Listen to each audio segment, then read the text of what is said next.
නිවන් මඟ සද්ධර්ම දේශනා මාලාවේ 76 වන සද්ධර්ම දේශනාවයි මෙලෙසින් ආරම්භ කිරීමට සූදානම් වන්නේ. ධර්ම දේශනාව පැවැත්වීම සඳහා වැඩම කොට වදාළ පූජ්‍යපාද උඩුදුම්බර කාශ්‍යප ගෞරවනීය ස්වාමීන් වහන්සේ අපි සියලු දෙනාම එක්ව සාදු නාද පවත්වා පිළිගනිමු. සාදු සාදු සාදු. समन्त चक्रवालेषु अत्रा गच्छन्तु देवता सद्धम्मं मुनिराजस् सुनन्तु सग्ग मोक्खदं धम्म श्रवण कालो अयं भदन्ता धम्म श्रवण कालो अयं भदन्ता धम्म श्रवण कालो अयं भदन्ता नमो तस् भगवतो अरहतो सम्मा सम्बुද්දස්ස नमो तस् भगवतो अरहतो सम्मा सम्बुද්දස්ස नमो तस् भगवतो अरहतो सम्मा सम्बुද්දස්ස सब्बे धम्मानत्ताति यदा पඤ්ඤාය पස්සති अत निब्बिन्दति दुःखे समग्गो विसुද්ධියා. සදා බුද්ධ සම්පන්න පින්වත්නි, හැමදෙනාම සූදානම් වෙලා ඉන්නේ සම්මා සම්බුදුරජාණන් වහන්සේ දේශනා කරපු ආකාරයට තමන්ගේ සංතානය සකස් කරගෙන තුම් ධර්මයේ තමන්ගේ හිතෙන් නැగిලා එන විදිහට තමන්ගේ සිත සකස් කරගෙන කෙලෙස් දුරු කරගෙන මේ ජීවිතය සාර්ථක කරගෙන සසර සුවපත් කරගෙන සියලු දුක් ගෙවන් කොට උතුම් නිවනින් සැනසෙනවා කියන අදිෂ්ඨානයේ ප්‍රාර්ථනාව ඇති කරගෙනයි හැම කෙනෙක්ම ධර්ම ශ්‍රවණය සඳහා සූදානම් වෙලා ඉන්නේ. නිවන් මාර්ග ධර්ම දේශනා මාලාවේ අපි බලාපොරොත්තු වෙන්නේ ධර්ම කරුණු ඒක රාශී කර ගැනීම නෙවෙයි. ඒ එකතු කරගන්න ධර්මය අපේ ජීවිතයට ප්‍රායෝගිකව යොදා ගන්න ආකාරය සාකච්ඡා කිරීමයි. හැම ධර්ම දේශනාවකදීම අවසානයේදී අපි මතක් කරනවා ඒක ප්‍රායෝගිකව යොදා ගන්න බැරි නම් පින්වත්නි අපි අහගන්න දේ තේරුමක් ඇති වෙන්නේ නැහැ.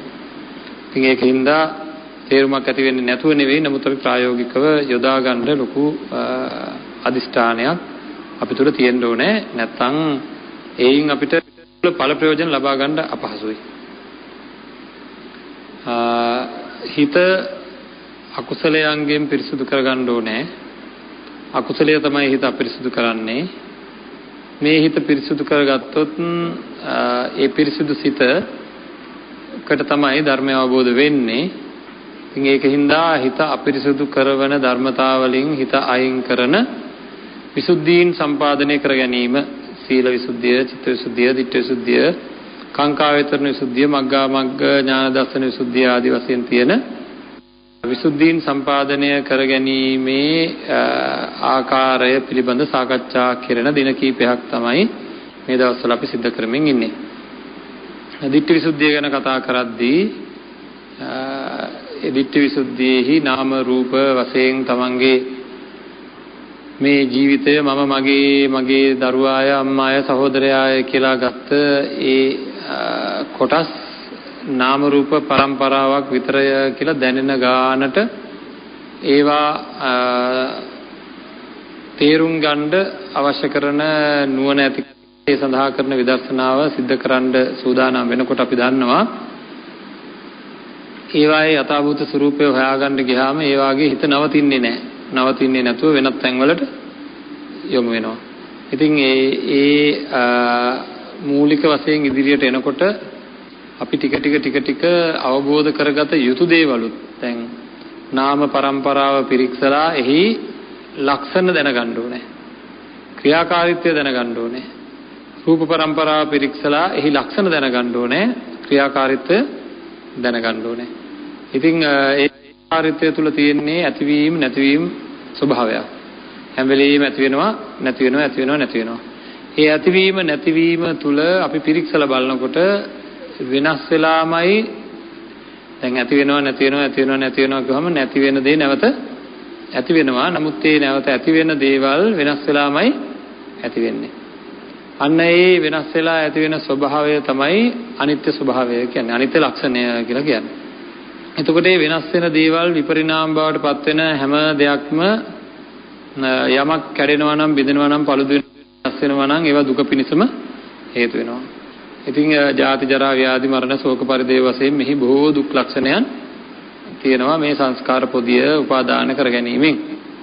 අද අපි සාකච්ඡා කරන්න යන්නේ මේ නාම රූප පරම්පරාවේ තියෙන අනාත්ම ලක්ෂණය පිළිබඳවයි. අනාත්ම ලක්ෂණය අපි තේරුම් ගන්න ඕනේ. මොකද මේ විදිහට ඉස්සරහට යනකොට නාම රූප පරිච්ඡේද කරගෙන හරියටම ඒක යොදව ගන්න පුළුවන් වෙන්නේ ඒ පිළිබඳ සංකල්ප හරියට වර්ධනය කරගෙන තබා ගැනීමෙන්. ඉතින් ඉස්සෙල්ලාම අද පූර්ව ධර්ම දේශනාව විදිහට අනාත්ම ලක්ෂණය ගැන සාකච්ඡා කරන අනාත්ම ලක්ෂණය කියන්නේ මොකක්ද කියලා ප්‍රායෝගිකව අපි තුල ඇතිවිය යුතු හැඟීම. සියලු ධර්මතාවයන් අනාත්මයි කියලා අපි තුල ඇතිවිය යුතු හැඟීම, චේතනාව, කෙටියෙන් කියනවා නම් හඳුනා ගැනීමට කියනවා සංඥාව කියලා. ඒතර අනාත්මතාව උපදවා ගන්නට අපි ඒ පිළිබඳව දැනගෙන ඉන්න ඕන. සංඥාව උපදවා ගන්න අනාත්මය කියන්නේ මොකක්ද කියලා. පින්වත්නි, අපි මේ ගෙවන ජීවිතයේ අපිට තියෙනවා පුංචි අදහස් වගේක්. ඒ තමයි මේ පවත්වා ගැනීමේ අදහසක් තියෙනවද නැද්ද? ළඟ තියෙන දේවල් කියන්නේ මේ ශරීරය, සිත, මේ අනුන්ගේ ශරීර, අනුන්ගේ හිත් මට ඕන හැටියට පවත්වා ගැනීමේ උත්සාහයක් අපි ළඟ තියෙනවද නැද්ද? අන්න එහෙම උත්සාහයක් තියෙනවා අපි ළඟ. ඒ පිළිබඳව දැඩි පුළුවන් කියලා අදහසක් තියෙනවද නැද්ද? උත්සාහය විතරන්නේ මට ඕන හැටියට පවත්වා ගන්න පුළුවන් කියලා. ඒ වගේ උත්සාහ ගන්නේ පුළුවන් කියලා හැඟීමක් තියෙන හින්දායි. උත්සාහය ගන්නේ පුළුවන් කියලා හැඟීමක් තියෙන හින්දායි. ඒක හින්දාම මම අනිත් අය කෙරෙහිත් කල්පනා කරනවා මට පුළුවන් නම් මේවා පාලනය කරගන්න, මට පුළුවන් නම් මේ විදිහට ජීවත් වෙන්න. මොකද අරයට බැරි නේද? අරයට මොකද බැරි? මෙයාට මං කොච්චර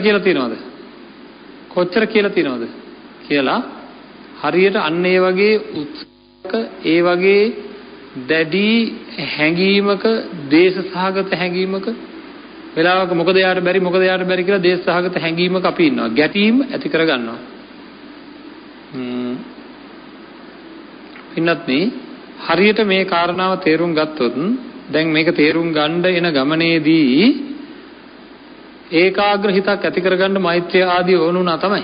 නමුත් මේ කාරණාව හරියට තේරුම් ගත්තොත් මෛත්‍රිය කරන්න කියනව නෙවෙයි. නමුත් තරහක් ඇති වෙන ස්වභාවය පවා නැති වෙලා යනවා. තරහක් ඇති වෙන ස්වභාවය පවා නැති වෙලා යනවා. ඒකින්ද අපි පොඩ්ඩක් ඉස්සෙල්ලාම මේක තේරුම් ගැනීම සඳහා මේ සංකල්පය හඳුනා ගමු. මේ අපි සාමාන්‍යයෙන් මගේ කියන්නේ සහ මගේ වෙන්නේ නැහැ කියලා කියන්නේ කොයි ඒවටද? සමහර දේවල් වලට අපි මගේ කියනවා, සමහරට අපි මගේ නොවන කියනවා. කොයි වගේ දේවල් වලටද මගේ කියන්නේ? සාමාන්‍යයෙන් ගත්තොත් මගේ දරුවා කියනවා, මගේ නොවන දරුවා කියනවා. ඊට පස්සේ මගේ නොවන දරුවන්ටත් වෙලාවකට අපි කියනවා මෙයා මගේ දරුවෙක් වගේ කියලා. නේද? සමහර අය අපිත් එක්ක ආශ්‍රය කරනකොට අපි කියනවා මගේ දරුවෙක් වගේ බලන්නකෝ කියලා. ඇයි එහෙම කියවෙන්නේ? ඒ මොන වගේ වුණාමද එහෙම කියවෙන්නේ? නේද? සමහර අය අපේ ගෙදර ඇවිල්ලා අපේ දරුවන්ගේ යාළුවෙක් කියනකො ගෙදර අය වගේ ඉන්නවා. නේද? මං කියන ඔක්කොම හොඳට අහනවා. මං කියන දේ කරනවා. මට කීකරු වෙලා ඉන්නවා. ඒ කියන්නේ අන්න එහෙම මම කියන විදිහට කටයුතු කරනවා නම් යමෙක් ආන්ගේ තැනත්තා ගැන මගේ කියන අදහසක් ඇති වෙනවද නැද්ද? මගේ කියන අදහස ඇති වෙන්න හේතු වෙන මූලිකම දේ තමයි මට ඕන හැටියට පුළුවන් කියන එක. දැන් මේ ශරීරයට මම කියනවා මගේ ශරීරය කියලා. ඔය ශරීරයට කියන්න යන්නේ නැහැ. ඇයි ඒ වන්ට මට ඕන වෙලාවට අත උස්සන්න පුළුවන්, මට ඕන වෙලාවට කතා කරන්න පුළුවන්, මට ඕන නම් නැගිටලා යන්න පුළුවන්, මට ඕන නම් බණ කියන්න පුළුවන්. ආයෙත් මේකට කියනවා මම මගේ ශරීරය කියලා. ඕක මට එහෙම කරන්න බෑ නේද? මට කියන්න පුළුවන් අත උස්සන්න කියලා. නමුත් උස්සන්න නැති වෙන්න තියෙන ඊට කඩ වැඩි. එහෙනම් මගේ කියන්නේ නැහැ. නමුත් මගේ දරුවා කියලා මම කියන්නේ ඇයි? මගේ දරුවාට මට පිට දරුවෙකුට වැඩිය මං කියන විදිහට නවත්ත ගන්න මං කියන විදිහට නවත්වා ගන්න පවත්වා ගන්න පුළුවන් මම කියනවා ඒ මගේ දරුවාය කියලා. එහෙම නේද? එහෙනම් මගේ කියන හැඟීම අපිට ප්‍රබල වෙලා තියෙන්නේ මං කියන විදිහට මට ඕන හැටියට තියාගන්න පුළුවන් කියන අදහසෙන්. කුලී නිවසකට අපිට මගේ නිවස කියලා එහෙම කියවෙනවද? කවදාකවත් නෑ. ඉතින් ඒක මට ඕන හැටියට තියාගත්ත හැකිද? බඩු ටික තියන්න පුළුවන්, දොරවල් වහන්න පුළුවන්, දොරවල් අරින්න පුළුවන්, උත්සවයක් ගන්න පුළුවන්, වහලා දාලා දවස් ගානක් තියන්න පුළුවන්, ඔක්කොම පුළුවන්. ඒත් මගේ කියලා කියවෙන්නේ නැහැ. ඇයි ඒ? පරම අයිතිය මට නෑ. පරම අයිතිය නෑ. මගේ නම් ඕනෑ දෙයක් මට ඕන හැටියට කරන්න පුළුවන් වෙන්න ඕනේ. එහෙම නේද? කුලී නිවස මට මොනවද කරන්න බැරි? විකුණන්න බෑ. කඩන්න බෑ. හදන්න බෑ. පාට ගන්න බෑ. අර බඩු ටික තියාගන්න වගේ පොඩි දෙයක් කරන්න පුළුවන්. ජනෙල් අරින්න පුළුවන්, වහන්න පුළුවන්, සුද්ධ කරන්න පුළුවන්, අතු ගන්න පුළුවන්. ඒව පුළුවන් වුණාට කාටවත් පවරන්න බෑ. යන්න කිව්වොත් ප්‍රශ්නේ යන්න කිව්වොත් යන්න වෙනවා. ඒක තමයි ලොකුම ප්‍රශ්නේ. නේද? අන්න ඒක හින්දා කුලී නිවසට ගැන අපිට හැඟීමක් උපදින්නේ නැහැ. චේතනාවක් උපදින්නේ නැහැ මගේ නිවස කියලා. හරිද? හරි.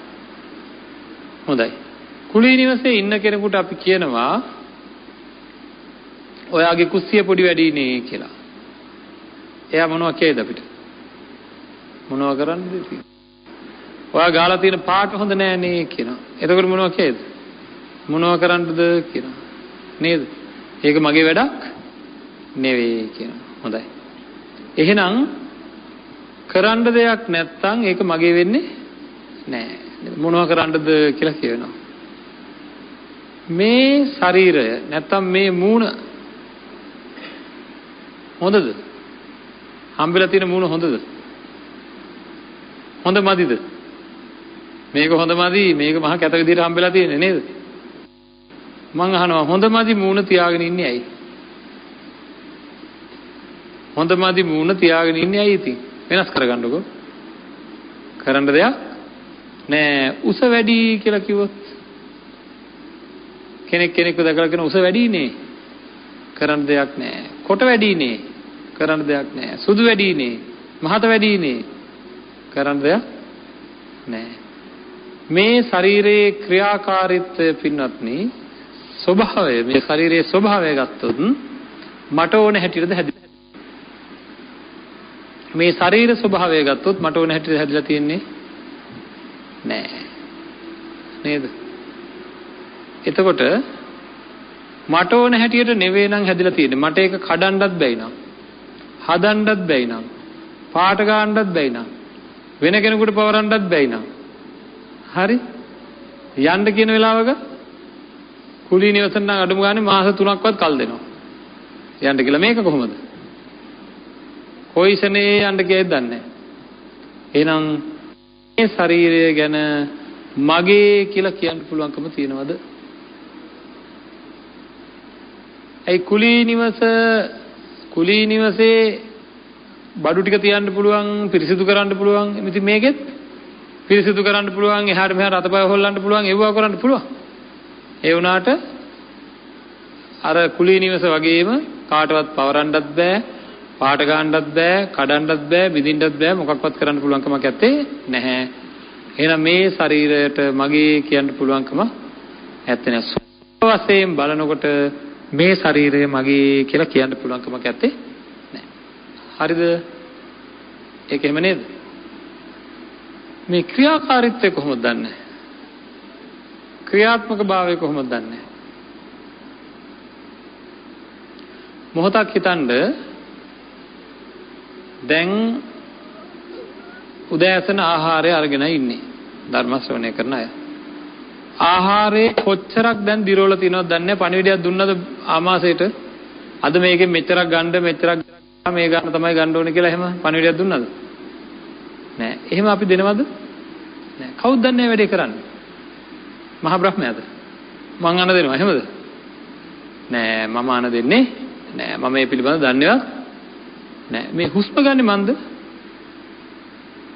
හුස්ම මගේ වැඩක්ද? හුස්ම මගේ වැඩක් නම් මැරිලා ගොඩක් කල් ඇයි? අමතක වෙලා අනිවාර්යයෙන්ම මේ වෙනකොට. නම් හුස්ම ගන්න එක මගේ වැඩක් නෙවෙයි. ආහාර ජීර්ණය මගේ වැඩක් නෙවෙයි. රුධිර සංසරණය මගේ වැඩක් නෙවෙයි. ස්නායු පද්ධතිය මගේ වැඩක් නෙවෙයි. ඒවා එකක්වත් මන් දන්නේවත් නැහැ. නේද? මෙතන ක්‍රියාත්මක වෙන මේ වැඩපිළිවෙල ගැන මම දන්නේ නැහැ. ඒක මගේ වැඩක් නෙවෙයි.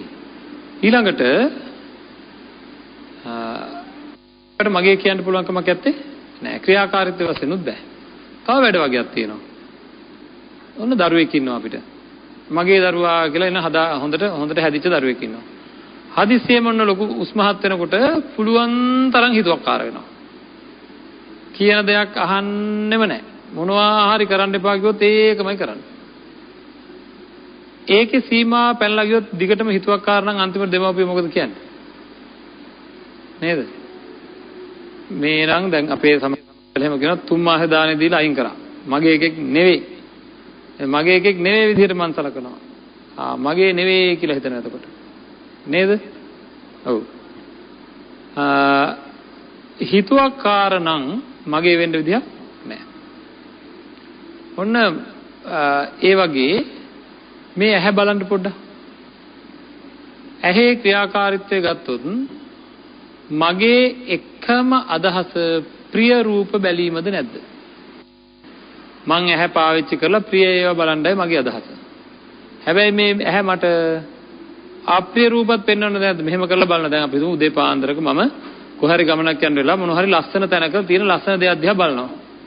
බලනකොට එතන අප්‍රසන්න ජරා ගොඩක් තියෙනවා. ඒකත් පේනවද නැද්ද?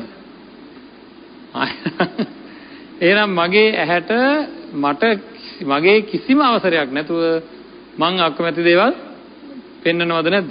එහෙනම් ඇහැ මගේ නම් මට කියන්න පුළුවන් ඔහේ හොඳ ඒවා පෙන්වලා ඉන්නවා නරක ඒවා පෙන්වන්නේ නැහැ මට. එහෙම කියන්න අපිට පුළුවන් කමක් ඇත්තේ නැහැ. අන්න ඒක තමයි.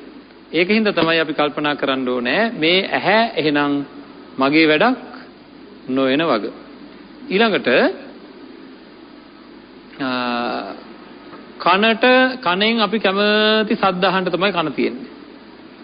මගෙන් කිසිම අවසරයක් මගෙන් කිසිම පූර්ව දැනුම් දීමක් නැතුව ඕන එකයි එපා එකයි ඔක්කොම මේ කනට ඇහෙනවද නැද්ද? මට නවත්ත ගන්න පුළුවන්ද? බෑ. එහෙනම් කනේ ක්‍රියාකාරීත්වය කියන්නේ මගේ වැඩක්ද? මගේ වැඩ නම් මම නේද පෙරලා අරගෙන හොඳ ඒවා විතරක් අහන්න කියලා කන්ට කියන්න ඕන. ඔහේ මට හොඳ නැති ඒවා අස්වන්න එපා කියලා නේද? එහෙනම් මගෙන් කිසි අවසරයක් නැතුව කනේ ක්‍රියාකාරීත්වය තියෙනවා. නාසයත් එහෙමද නැද්ද? දිවත් එහෙමද නැද්ද? ශරීරයත් එහෙමද නැද්ද? මනසත් එහෙමද නැද්ද? නේද? ආදරය ආදී ධර්මයන්, තරහ ආදී ධර්මයන්, ඊර්ෂියාව, ක්‍රෝධය, වෛරය, මාන්නය වගේ ඒවා සැරෙන් සැරේ මං අකමැති ඒවා ඇති වෙනවා. තරහ ඇති වෙනවා. නේද? එහෙනම් මේවා මගේ වැඩද? නෑ. එහෙනම් මේ කය කියන එක පින්වත්නි පැහැදිලිවම මට ඕන හැටියට ක්‍රියා කරන එකක් නෙවෙයි. නේද? මොකද දඟලන්නේ, මොකද කසන්නේ කියලා මං ඇහුවොත්. දැන් මාත් මේ දඟලුවා දැන් කීප වතාවක් නේද? එතකොට ඔය ඇත්තෝ හයි මොකද දඟලන්නේ? නේද? මොකද කසන්නේ කියලා හයි. මොකද මේ අපිට වෙලා තියෙන්නේ? අපේ නෝන ශරීරයක් එක්ක අපි සටන් කරනවා. අපේ නෝන ශරීරයක් එයා ඉන්න දෙන්නේ නැහැ ඒක විදිහකට. මේ ඉන්නකොට කකුල රිද්දවනවා ඕන් දැන් අනිත් පැත්තට තියන්න ඕනේ ආයෙ රිද්දවනවා ආයෙ අනිත් පැත්තට තියන්න ඕනේ නේද? මෙයා නලෝ ඉන්නව ඇරෙන්න වෙන වැඩක් අපිට වෙන වැඩක් කරන්න නැහැ. කණ්ඩ දෙන්න ඕනේ, බොණ්ඩ දෙන්න ඕනේ, නාවන්න ඕනේ, බුදි කරවන්න ඕනේ නේද? නැගිටවන්න ඕනේ, තෙල් සාත්තු කරන්න ඕනේ, තවන්න ඕනේ, ඇඳුම් අඳවන්න ඕනේ. අපේ මේ හම්බෙලා තියෙන ශරීරයක් හින්දා ඔන්න ඔය වගේ මේ ශරීරය මට ඕන හැටියට තියෙන්නේ නෑ. එහෙනම් මේ ශරීරයට කොහොමත්ම මගේ කියලා කියන්න බෑ. මගේ කියලා කියන්න පුළුවන්කම ඇත්තේ නෑ. මේක මට ඕන හැටියට වැඩ කරන එකක් නෙවෙයි. ඒතර කාට ඕන හැටියට දන්නේ වැඩ කරන්න. කාට ඕන හැටියට ඒතර මේ ශරීරය වැඩ කරන්නේ. මට ඕන හැටියට වැඩ කරන්නේ නෑ. අපේ තාත්තට ඕන හැටියට නෑ. අම්මට ඕන හැටියට. අම්මනේ මාව හැදුවේ. එහෙමද? නෑ. නේද? බුදුරජාණන් වහන්සේට ඕන හැටියට. ඒත් නෑ. හේතුන් අනුව සකස් වෙන ශරීරයක්. හේතු සකස් වෙන විදිහට සකස් වෙන ශරීරයක් මිසක් යම්කිසි නීතියක්. හේතුන් කියන්නේ මේ ටික වුණොත් මේ ටික වෙනවා. මේ ටික වුණොත් මේ ටික වෙනවා. හරියට බලවේගයක් වගේ එක මගේ පාලනයට ගන්න බැරි. ශරීරය පිළිබඳ තීරණය ගන්න මට පුළුවන් නෑ. ස්වභාව ධර්මයේ හේතුන් අනුව තමයි ඒක එහි යම් සිද්ධ වීම යම් වැඩපිළිවෙළවල් තියෙනවා නම් ඒවා සිද්ධ වෙන්නේ ඒ හේතුන් අනුව සිද්ධ වෙන එකක් මිසක් මට ඕන විදිහට තියෙන එකක් නෙවෙයි. එතකොට මට මෙසේ වේවා මෙසේ නොවේවා කියලා මගේ වසඟයට තල්ලුවට මෙහෙම වෙන්න ඕනේ මෙහෙම නොවෙන්න ඕනේ කියලා ගන්න පුළුවන්කමක් තියනවද මේ ශරීරය? බෑ. එහෙනම් ඒක අතීතයේ සිට වර්තමානයේ සිට අනාගතය දක්වාත් මට ඕන හැටියට අරන් යන්න පුළුවන් එකක්ද? මගේ ශරීරය මට ඕන හැටියට අරන් යන්න පුළුවන් එකක්ද? අන්න ඒක බෑ. එහෙම එකක් කරන්න පුළුවන් කමක් නැත්තේ නෑ. නමුත් මම උත්සාහ කරනවද නැද්ද? ආන්ගේ උත්සාහ කරන එක හිත ඇතුළෙන්ම නවතින ගානට ආපුහාම එන්නේ කවදා හරි ඒක බෑ කියලා තේරුණාමයි. හරිද? එහෙම පුළුවන් කියලා හිතෙන තාක්කල් මේ ශරීරය මට මගේ ආත්මය කියලා දැනෙනවා. හරිද? මගේ ආත්මය කියලා දැනෙනවා. ඒ කියන්නේ මට ඕන හැටියට පවත්වා ගන්න පුළුවන් මගේ ආත්මය කියලා දැනෙනවා. එහෙම බෑ කියලා අපිට කොයි වෙලාවක හරි දැනෙනවාද? ආන් එදාට ඒ කවදටද මෙන්න මේ අනාත්ම ලක්ෂණය තේරුම් ගත්ත දවසටයි. අනාත්ම ලක්ෂණය තේරුම් ගත්ත දවසට පින්වත්නි ඔන්න අපිට තේරෙනවා මේක මට ඕන හැටියට පවත්වා ගන්නවත් මේක නවත්ත ගන්නවක්වත් පුළුවන්කමක් නැති බව අපිට තේරෙනවා. ආන් ඒක තේරුම් ගැනීමයි ඔන්න ඔය අදහස අපේ හිත තුළට ගැනීම තමයි අනාත්ම ලක්ෂණය තේරුම් ගන්නවා කියලා කියන්නේ.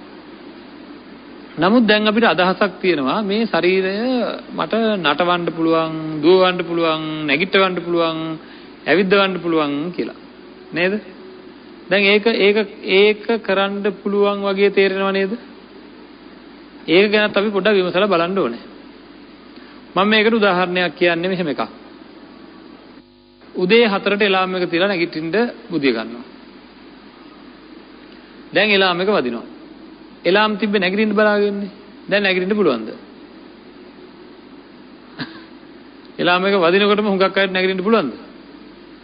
බෑ. නැගිටින්න උවමනාව තියනවද නැද්ද? නැගිටින්න උවමනාව තියාගෙන නැගිටින්න බෑ. මේ කිලෝ 80 උස්ස ගන්න බෑ. නේද? ඒක වැටිච්ච අතේම වැටලා තියෙනවා. හැබැයි මේ වගේ වෙලාවක ඔන්න මට දැනෙනවා මම පෙරලි ඉන්නකොට ඇඳේ සර්පෙක් ඉන්නවා වගේ. දැන් බුදියගෙන ඉන්න පුළුවන්ද? ඉස්සෙල්ලා නැගිටින්න බෑ දැන් බුදියගෙන ඉන්න බෑ. ඇයි ඒ? එහෙනම් මුල් වෙලා තියෙන්නේ මේ ශරීරයේද හිතද? නේද? අර නැගිටින්න උවමනාව තියාගෙන හිටිය වෙලාවේ නැගිට ගන්න බැරි වුණේ මගේ හිතේ ඒ කාල හැඟීම හට ගන්නවා ගන්න මට පුළුවන්කමක් නැති හින්දායි. නැත්තම් මට මේ හිතට පණිවිඩය දීලා නැගිට ගන්න තිබ්බා. මොකද ඊයේ රෑ මට එහෙම අදහසක් තිබ්බා. එලාම් එක තියලා නිදාගත්තාම මට ඇහැරුනේ නැහැ. ඇහැරුණා නැගිට ගන්න බෑ. ඇයි මේ හිතේ මට නැගිටින්න අවශ්‍ය කරන බලය උපදවා ගන්න මට පුළුවන්කමක් නැහැ. සර්පයා ඉන්නවා කියලා දැනෙච්ච හින්දා නැගිටින්න අවශ්‍ය කරන හැඟීමක් ඉපදුනා. නැගිටින්න අවශ්‍ය කරන හැඟීමක් පිළිගන්නවද? ආන්ගේ හැඟීම නේද මාව නැගිට්ටුවේ. ඒ හැඟීම මට ඇයි ඉස්සෙල්ලා උපදවා ගන්න බැරි වුනේ? ඉතින් දැන් කරන්න තියෙන්නේ එලාම් තියාගන්න එක නෙවෙයි. නේද? සර්පයා ඉන්නකොට ඇති වෙන බය වගේ හැඟීමක් නැගිටින්න ඕන නම් හදා ගන්න ඕනේ. ඒක හදාගත්තා නැගිට හැකි නිකම්ම ඕන වෙලාවක. නේද? ඉතින් ඒක හදා ගන්නකෝ. එලාම් එකත් එක්ක ඒක තියෙන්න ඕනේ, හැඟීම තියෙන්න ඕනේ. ඒක හදාගන්න බෑ, හැදෙන්න ඕනේ. හැදෙන්න නම් කවුද ඕනේ? සර්පෙක් ඕනේ. නේද? හැදෙන්න නම් සර්පෙක් ඕනේ. සර්පෙක් කියන්නේ නිකන් රබර් සර්පෙක් වගේ ගෙනල්ලා තියාගෙන ඉන්නකො මම එහෙම පුළුවන්ද? බෑ. ඒකට පැහැදිලිවම අහම්බෙන් එන සර්පෙක් ඕනේ. එහෙනම් මට ඒක හදාගන්න. එහෙනම් හිතේ සිතුවිලි ඇති වෙන එක වැඩක්ද? හිතක සිතුවිලි ඇති වෙන එක මගේ වැඩක්ද කියලා බලන්න හොඳට කල්පනා කරලා. මොන මං සාන්ත හිත යනවා ඉන්නකො මං ආයෙ නම් තරහ ගන්නෙ නෑ කියලා හිතාගෙන යනවා. යනකොට පින්නත්නි කවුරු හරි තරහකාරයෙක් දකින්න මේ වගේ පැත්තකින්. තරහකාරයෙක් දකින්නකොට මම මේ පැත්ත බලාගෙන ගිය මිනිහා හිමීන් මෙහෙම කරලා බලනවා. බලනකොටම තරහකාරයා දකින්නකොට මොකද වෙන්නේ? තදීන් තරහක් එනවා. මන්ද කරගත්තේ නෑ ඒක ආවා. ඒ වගේ ඊර්ෂ්‍යාව, ක්‍රෝධය, වෛරය, මාන්නය, තරහ, ආදරය, කෑදරකම, මසුරුකම වගේ අපේ හිතේ ඇතිවෙන සිතුවිලි මමද ගෙන්න ගන්නේ නැත්නම් ඒවා එනවාද? මං ගෙන්න ගන්නවාද ඒවා එනවාද? ඒවා එනවා. ඒවා මගේ වැඩක්ද? නෑ ඒවා මගේ නෙවෙයි. ඒවා මගේ වැඩක් නෙවෙයි. එතකොට දැන් මට දැන් මම මේ බණ කියනවා. හරිද? ඒක මගේ වැඩක්ද? ඒක මට ඕන වෙලාවක කරන්න පුළුවන් වැඩක්ද? ඔව්. මොකුත් අතීත හේතු මොකුත් ඕන වෙන්නේ නැද්ද? අතීතේ තේරුම් ගත්ත ඒවා තියෙන්න ඕනේ බණ කියන්න නම්. නේද? දැනගත්ත ඒවා තියෙන්න ඕනේ, අහගත්ත ඒවා තියෙන්න ඕනේ, මතක තියෙන්න ඕනේ. නේද? ඔක්කොමත් එක්ක කරුණාවක් මෛත්‍රියකුත් තියෙන්න ඕනේ. නේද? එහෙම නැත්නම් මට මේ බන්ටි කියන්න නැතුව නිකන් ඉන්න පුළුවන් නේ කියලා අදහස් ඇති කරගන්න පුළුවන්. එහෙනම් අන්න ඒ වගේ බොහෝ දේවල් එකතු වෙලා බණ කියන්න ඕනේ කියන හැඟීමක් ලොකු ස්වාමීන් වහන්සේලාගෙන් බණ කීමෙන් තියෙන ආනිසංස ඒ වගේ ඒවා අහගෙන දැනගෙන දැන් මගේ හිතෙන් නැగిලා ආවේ නැත්තම් ඊළඟට බුදු කෙනෙක් මේ ලෝකෙට පහළ වුණේ නැත්තම් මට පුළුවන් මේක කරන්න බෑ. මේ පිට හැම වචනයක්ම අතීතයේ හේතු වෙච්ච ඒවාද නැද්ද? අතීතයේ හේතු වෙච්ච ඒවා තමයි මේ පිට වෙන හැම වචනයක්ම. නේද? ඒතර අතීතයේ යම් හේතුවක් සිද්ධ වෙලා මේ වචන එළියට එනවා මිසක්කා එහෙමනම් මෙතනින් අපි දෙන්නෙක් මාරු වෙමු එහෙනම් නේද? එහෙනම් ওই පැත්තෙන් බණ කියන්න කියලා ඕන වෙලාවක කෙනෙකුට. දැන් මට කවුරු හරි කියනවා ද්‍රවිඩ භාෂාවෙන් කියන්න කියලා. ඉතින් බෑ. පුරුදු කරලා තිබ්බේ නැත්තම් බෑ.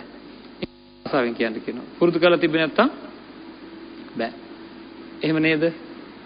එහෙනම් මේ හිතේ උපදින හැඟීම් අතීත හේතුන් නිසා වෙන උපදිනවා විනා මට ඕන වෙලාවට උපද්දවා ගන්න පුළුවන්කම ඇත්තේ නැහැ. හරි? එහෙනම් මේ හිතේ හැඟීමක් උපදින එක මගේ වැඩක්ද? තරහ ආපු එක මගේ වැඩක්ද? ඊර්ෂ්‍යාව ආපු එක මගේ වැඩක්ද? ක්‍රෝධය ආපු එක මගේ වැඩක්ද? නෑ. ඒක හේතා හටගත් දෙයක් මිසක්කා මං කරපු වැඩක් නෙවෙයි. ශරීරයත් මගේ වැඩක් නෙවෙයි. සිතුවිලි සිතත් මගේ වැඩක් නෙවෙයි. ඒවා සිද්ධ වෙන දේවල් මිසක්කා සිද්ධ කරන දේවල් නෙවෙයි. ඇත්තටම එහෙම දන්නේ.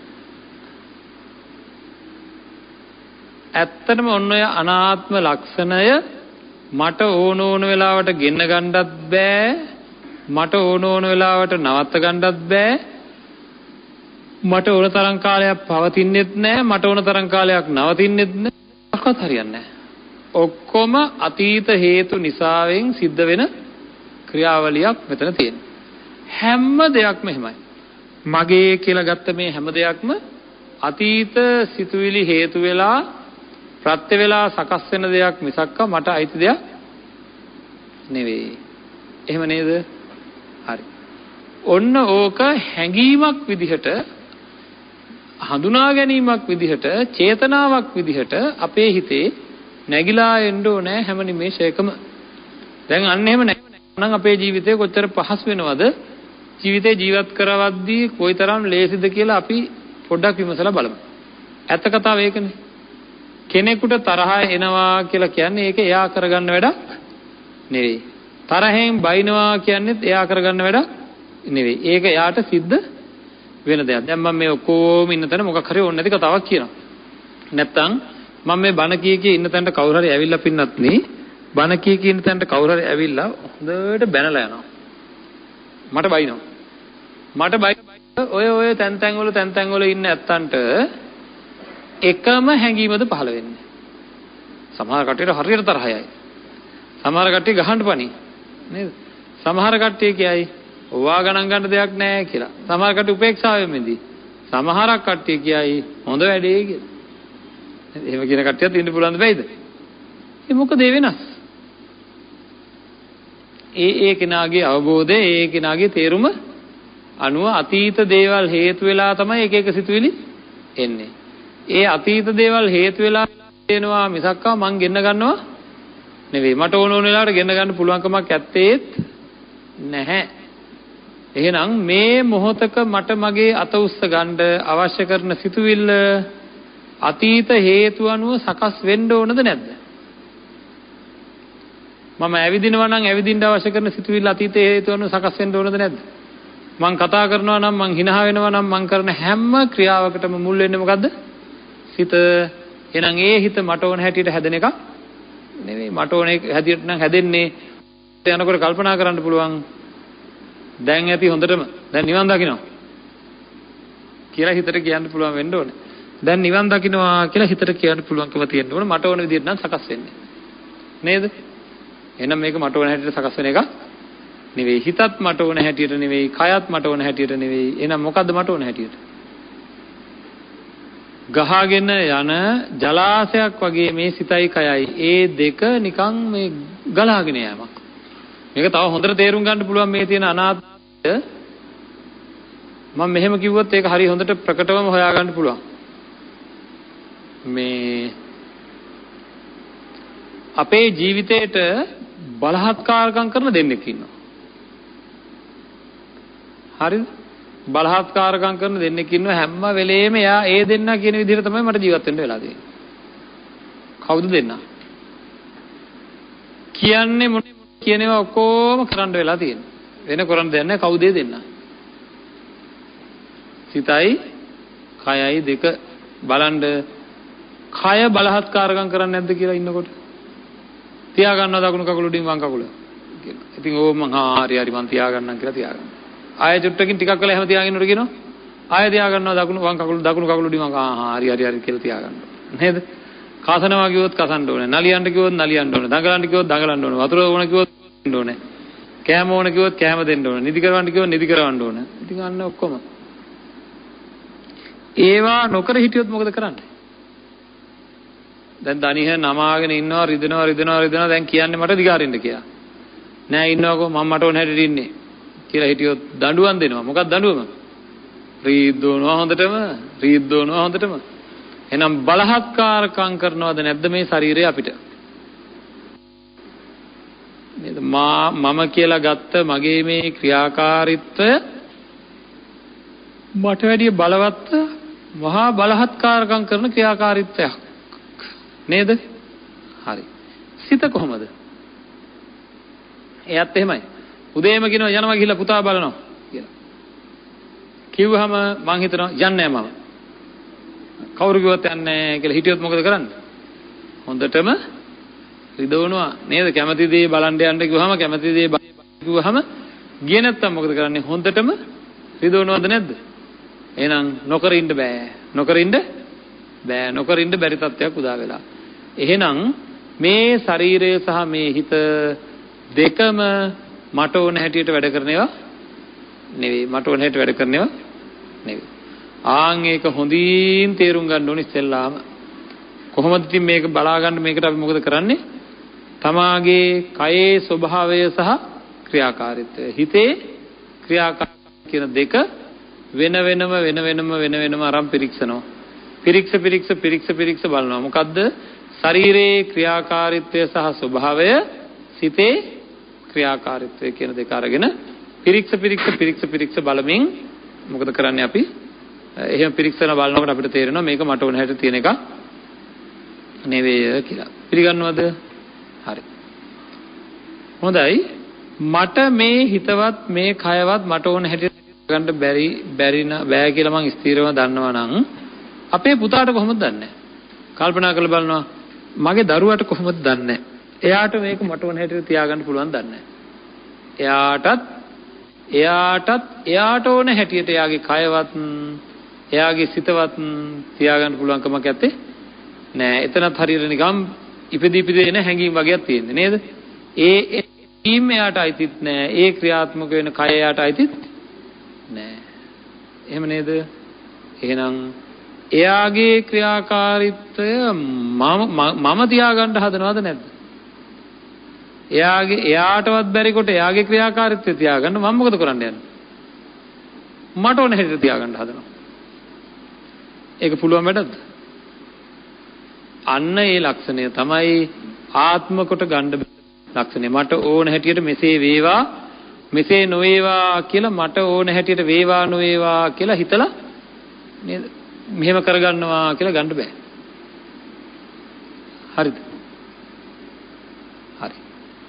දැන් ඕකත් එක්ක ප්‍රායෝගිකව අපේ ජීවිතය ඔය ලක්ෂණයත් එක්ක ගෙවන කෙනෙකුට කොච්චර පහසුද මේ ජීවිතය ගෙවන්න කියලා පොඩ්ඩක් බලමු. හරි. මම හැමදාම කියන උදාහරණෙම කියන්නම්. මොකද මේක මේ වෙලාවෙත් අපි තේරුම් ගන්න ඕනේ හින්දා. ගෙදර ඉන්න නෝන මහත්තයෙක්ගේ මූණක ගෙඩියක් ඇවිල්ලා. හරි දැන් මහත්තයත් ඉන්නවා.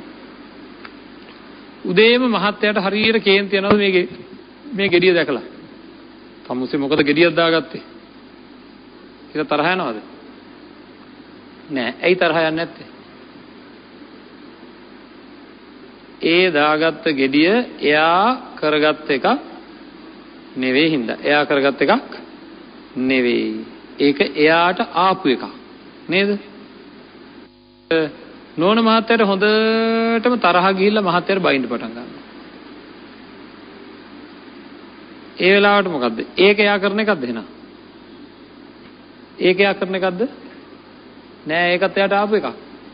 නේද? තරහ එයා ගත්තද? අපේ අදහස තියෙන එයා තරහ අරන් මට බයිනවා කියලා. එහෙනම් බැනෙන මට්ටමට එයාට තරහ කියන එක හැදිලා අතීත හේතු අනුව. එහෙනම් මහත්තයාට මොකද්ද හිතෙන්න ඕනේ? ගෙඩියක් දාපු ඇති වෙච්ච හැඟීමක් තියෙනවා ඒක එයා කරගත්ත දෙයක් නෙවෙයි කියලා. ඒකින්ද අපිට තරහ යන්නේ නැහැ. අර වගේ බයින වෙලාවටත් ඒක එයා කරන එකක් නෙවෙයි කියන හැඟීමක් අපිට ආවොත් එයාත් එක්ක කරට කර බැනගන්න යයිද? නෑ නේද? ඒක එහෙම වෙන්නේ නෑ. ඇයි ඒ ගෙඩියක් දැක්ක වෙලාවකට ඇත්තටම ඇති වෙන අදහස තමයි අනේ පවුනේ රිදෙනවා ඇතිනේ නේද? කියලා ඒ ගෙඩියේ වේදනාවක් නැති වෙන්න අවශ්‍ය කරන වැඩ පිළිවෙල තමයි කරන්නේ. හරිද?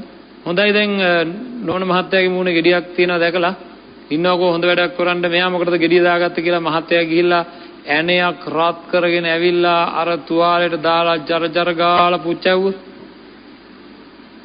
අපි කියන මේ මනුස්සයා මහා පීසෙක් කියලා. ආන්ගේ වගේ අනුන්ට තරහා ගිහිල්ලා ඉන්නවා දැකලා මට බයිනවා දැන් අනුන්. අපි මොකද කරන්නේ? මෙහෙන් කියන ක්‍රියා කොයි වගේද?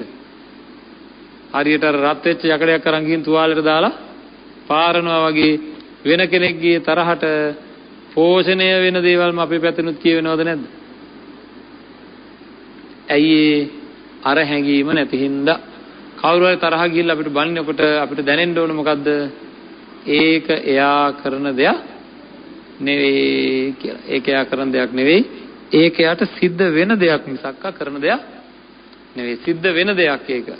හරියට එතකොට යම්කිසි කෙනෙක් ඔය අනාත්ම ගතිය තෝරගත්තොත් පින්නත්නි තේරුනොත් අන්න එයාට අන් අය කෙරෙහි පුද්ගල වාදයෙන් තරහ යන එක අඩු වෙනවද නැද්ද? ඇයි ඒක ඒවා යා කරන ඒවා මේ ලෝකේ කිසිම කෙනෙක් වැරද්දක් කරනවා නම් ඒ වැරද්ද එයාට අයිති නැහැ. මේක අපි තව තේරුම් ගමු. තව ටිකක් පැහැදිලි කරගමු. මොකද අනාත්ම හැඟීම පැහැදිලි කරන්නේ නැතුව ආය වශයෙන් අපිට අනාත්මය වඩන්න ගියාම හරිම අමාරුයි. අනාත්ම වශයෙන් භාවනාවක් කරන්න බොහෝම අමාරු වෙනවා. ඒ අනාත්ම හැඟීම මොකද්ද කියලා තේරුම් ගන්නේ නැතුව. ඒකින්ද අද දවසේ අපි මේ සාකච්ඡා කරපු දේවලුත් කල්පනාවට අරගෙන හෙට දවසේ සාකච්ඡාවට සම්බන්ධ වෙලා අනාත්ම හැඟීම මොකද්ද කියන්නේ කියලා හොඳින් අපි දැනගන්න කටයුතු සිදු කරමු. මේ අතන් බොහෝම කරුණාවෙන් මෛත්‍රියෙන් තමන්ගේ సంతానගත කේස් දුරු කරගන්න අවශ්‍ය කර්ම දානමය පුණ්‍ය කර්මයක් සිද්ධ කරගත්තේ නිකන් නෙවෙයි. තමන් බාහුව බලය යොදලා හරියම්බ කරගත්ත ධනෙ වේපහදම් කරලා අපිත් බණ අහලා අන් අයටත් ධර්ම දානය ලබා දෙනවා. අන් අයත් මේ බණ අසා සැනසෙත්වා කියන අදිෂ්ඨානයෙන් තමයි හැම කෙනෙක්ම කටයුතු කරේ. ඉතින් ඒකින්ද ඒ සියලු පුණ්‍ය ශක්තියින් හේතු කොටගෙන මේ ධර්ම දානමය පුණ්‍ය කර්මයේ හේතු කොටගෙන මේ අත්තන්ට උතුම් අවබෝධය සඳහාම ඒ සියලු පින් අනුමෝදන් වේවා කියලා ප්‍රාර්ථනා කරනවා.